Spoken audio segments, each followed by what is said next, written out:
I'll call this committee to order.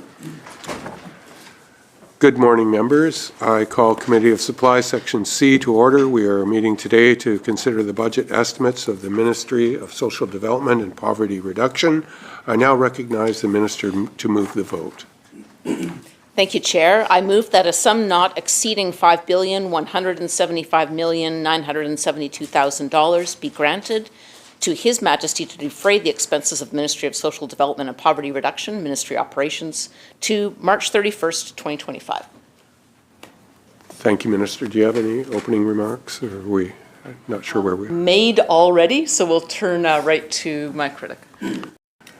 Member. Thanks, Chair. And since we're kind of not very much time here before we break for lunch, I might actually, I got a couple kind of off-lier questions, not mainly tied in. So this one I did canvass also last year, and I've been in touch recently with the BC Funeral Association, and it's basically goes back to literally the same question as last year. The basic professional service fee that the government offers falls greatly short of what is required for funeral homes to provide a basic service for our vulnerable population that have succumbed to whatever. And what we're seeing is many of these funeral homes, of course, are having to literally pay for this out of their pocket. And it's even worse when you get into more, rural areas. And I can speak, I spoke to our local funeral home in Fort St. John. They actually look after Fort Nelson. So you're talking a significant additional burden if someone in Fort Nelson dies and cannot afford, to have a funeral. They're, out even more. Yes, their, mileage is covered and all those things, but, now you're staying overnight in a hotel. And so some of these, funerals, the funding that is covered by the government falls much, much shorter than what is required. So again, I did canvass this question last year. I understand there has been no bump as of yet. I'm just wondering if there is any plans to increase this amount.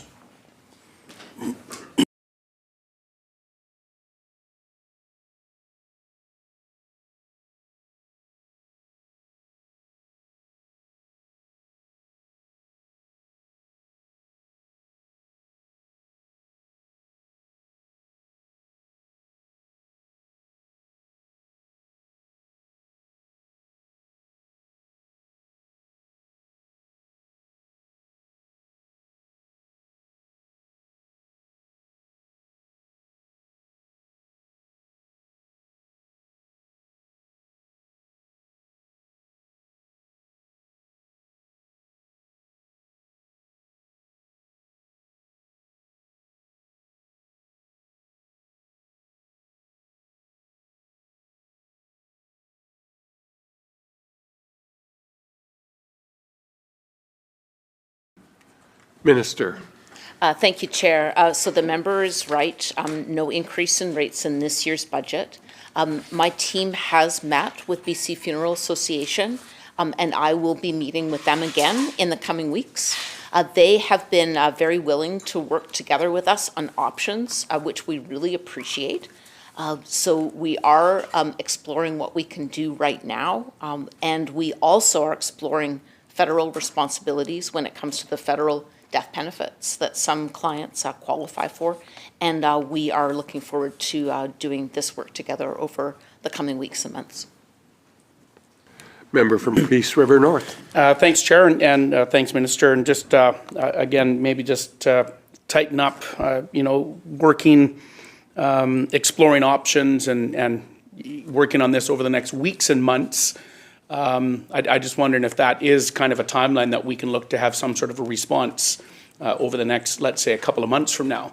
Of course, I'm very sure you're aware, 2008 was when the fees were last adjusted, and everyone can understand how much things have increased in costs in the last 16 years, and they're still doing it for the same fees. So is there a bit of a timeline that we could maybe see some response in this from the government?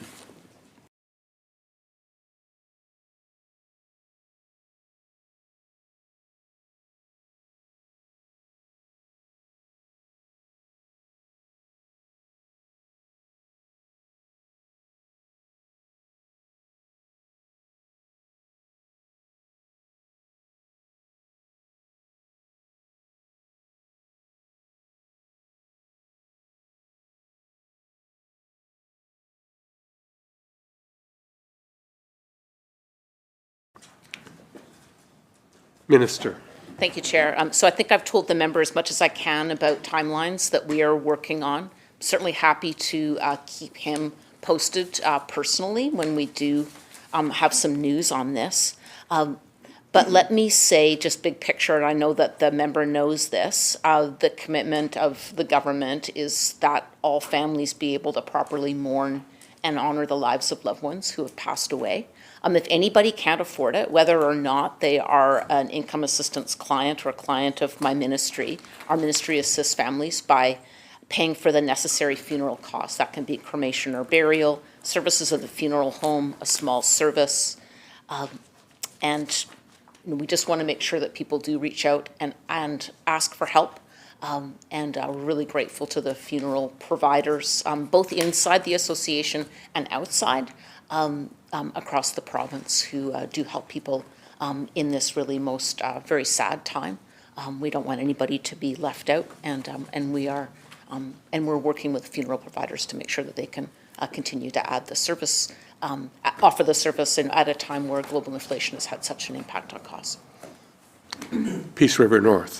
Thanks, Chair, and appreciate that, and do look forward to being updated on anything that does transpire out of this conversation here. Very briefly alluded yesterday, I think the minister alluded to the devastating fire seasons from last year. Obviously, they have an impact on everybody, from all population. I'm just wondering what the ministry, Social Development and Poverty Reduction Ministry, is doing to prepare for another suspected horrific fire season that could very well fall upon BC any day now. It was approximately 1 year ago that the fire started up in my region, and it pretty much burned all summer. So just wondering if the ministry can give a bit of an update for the folks that are watching this and things that are being done.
Minister, Social Development and Poverty Reduction. Thank you, Chair.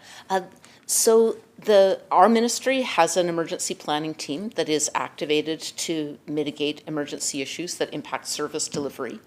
And I'll say really the most key responsibility that we have is clients of my ministry who are reliant on income supports not have any interruption in their access to regular monthly supports, and then their access to apply for emergency benefits around extra need for housing or supplements that would allow them to get emergency food access.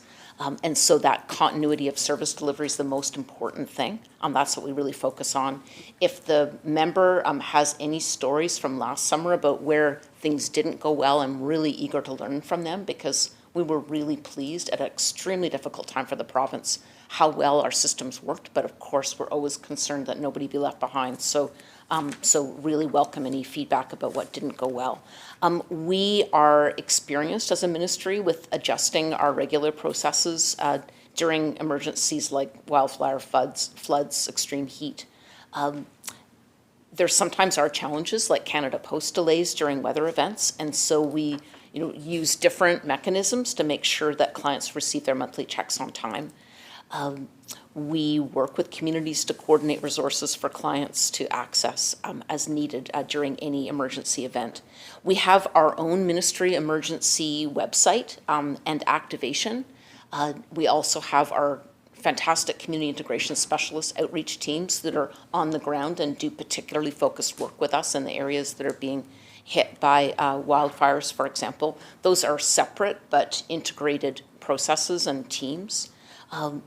And I have, we've also talked a little bit yesterday about funding that we distributed through Food Banks BC about lessons learned on emergency food delivery, interruption of food banks and others during times of wildfire response. So that's something that we're making sure that we are ready to activate in fire-affected zones. And I'm also told that, I think it was just last week, that my team was working at a multi-ministry level about how to support vulnerable people during times of crisis. So in addition to the work that we're doing just to make sure that clients get the income supports that they are reliant on, we're also advocating cross-government to make sure that the needs of vulnerable people are kept in mind across government. Peace River North. Yeah, thanks, Chair, and appreciate that. And I did talk about wildfires, but I mean, obviously it's much, much more than that. Our heat waves and floods and everything else that go along with it. And, maybe a suggestion as well is great opportunities to engage with constituency offices, maybe sending out, some best practices that constituency offices can direct people in the event of these emergencies, because often people do come to our COs, and that's kind of their first point of contact when they don't know where to go. So if there is anything being prepared as part of how to support clients and such, that might be a good avenue to send that out to. Speaking of supporting, I'm very sure the minister is aware about supporting nonprofits across British Columbia. We recently met with Vantage. I think that they met with the ministry staff as well. And I think, us as MLAs, we tend to probably belong to lots of nonprofits, or have certainly in the past. There is, and we hear this across sector, doesn't matter, what the group is, but certainly the ones that are providing social services, which we've really come to tend to lean on a lot more in these past few years on the nonprofit sector to support people in need. And there's, obviously money is an issue. There seems to be a big gap in what government often is providing not-for-profit sector to deliver services. But there's also huge concerns about burnout, the burnout factor that we're seeing. I've sat on a number of nonprofits, and I'll go to one meeting and finish it up, and I'll go to the next meeting, and it's pretty much the same group of people that are participating in these not-for-profit groups. And it is little wonder that folks are getting burnt out, because they are engaging on multiple not-for-profits. Volunteerism is a very serious thing in all of our communities across British Columbia. So my question for the minister, and probably before lunch, would be how is the ministry supporting the not-for-profit sector across British Columbia, not only financially to make sure that those ends are met? And I know that children and families would have not-for-profit groups and other ministries would, but how are you supporting financially? How are you supporting personnel? Is there a drive of some sort to be promoting volunteerism? What are things that the ministry is doing to support these not-for-profits?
Minister.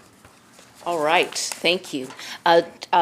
I, in my opening comments, talked about the work of my parliamentary secretary for not-for-profits, the member for Langley East, leading in this file, and the Attorney General in her former role. Also, this is, I think, the first in Canada that there has been a parliamentary secretary particularly focused on support for not-for-profits, just for the reasons that the member cites. So, of course, all of our ministries across government highly reliant on the services that they develop. And we heard very clearly that multi-year funding and in some cases trust-based granting was extremely important. And so last year we allocated over $160 million in grants to not-for-profit organizations to address key community issues that they had identified. We funded 60 million. We asked Vancouver Foundation to distribute it on our behalf. That was called the Stronger Community Services Fund, which built on the previous year's $30 million Recovery and Resiliency Fund. We talked yesterday about the funding that we gave to not-for-profits for food security specifically, so I won't repeat that, but I will flag $5 million allocated to the Rick Hansen Foundation to support a range of accessibility projects. The member mentioned Vantage Point. We had a not-for-profit day with them. It was really good to have lunch with them and all the members from the not-for-profit sector. The Premier and I met with them along with Parliamentary Secretary for Not-for-Profits, member for Langley East. Vantage Point, we funded $650,000 for them to develop a not-for-profit network in British Columbia so that we can see arising issues and have that direct point of contact. Extremely grateful to them for that organizational work. We also have a number of these not-for-profits sitting on my Poverty Reduction Advisory Committee, also very helpful. We also work through my ministry with a group that we've gathered called the Social Services Sector Roundtable to speak specifically to the issues of burnout, capacity, the strength of the not-for-profit sector. Again, these are not-for-profits that are delivering services across all of British Columbia. Last year, we provided $2.79 billion to the BC not-for-profit sector from the BC government on service delivery across the board. But we work, housed within my ministry, the roundtable has resulted in a lot of accomplishments since we formed it in 2019. It works with us to find ways of evolving communication, collaboration, action to support ways to work together across the sector. We've been granting them directly for recruitment and retention projects for sector training, occupational health and safety, IT and virtual services and research. A real focus on reconciliation, because we heard that from the sector. They want to engage in reconciliation. They don't always have as much capacity as they'd like. So we've got the Community Pathways to Reconciliation initiative that we work with the Social Services Sector Roundtable, a new Indigenous MBA program and sponsorships for Indigenous youth. And we also have, through the Roundtable, provision of support and information on many other topics that are important to the sector, especially during the pandemic. We relied on them in a particularly focused way. We are working with them and the Association of Service Providers and Career Training for social sector leadership development, and we'll have news on that soon that I'm also happy to share with the member. And then the final thing I want to say is just in response to the member's opening comment about working with constituency offices during times of emergency. That is something that we did last summer. Whenever I got reports about numbers of clients in affected areas, that same information was delivered to constituency offices. We're thinking that we won't necessarily do that information transfer about responses in advance because we really can't anticipate what's happening on the ground until we're facing the situation, but absolutely agree that that's a key link, and I would do outreach directly with the MLAs in affected areas as well, make sure that they have the support that they need. With that, Mr. Chair, do you want me to move the motion? Yes, please, Minister. I move that the committee rise, report progress, and ask leave to sit again. Members, you've heard the question. All in favor? Aye. Opposed? This committee is adjourned. Thank you.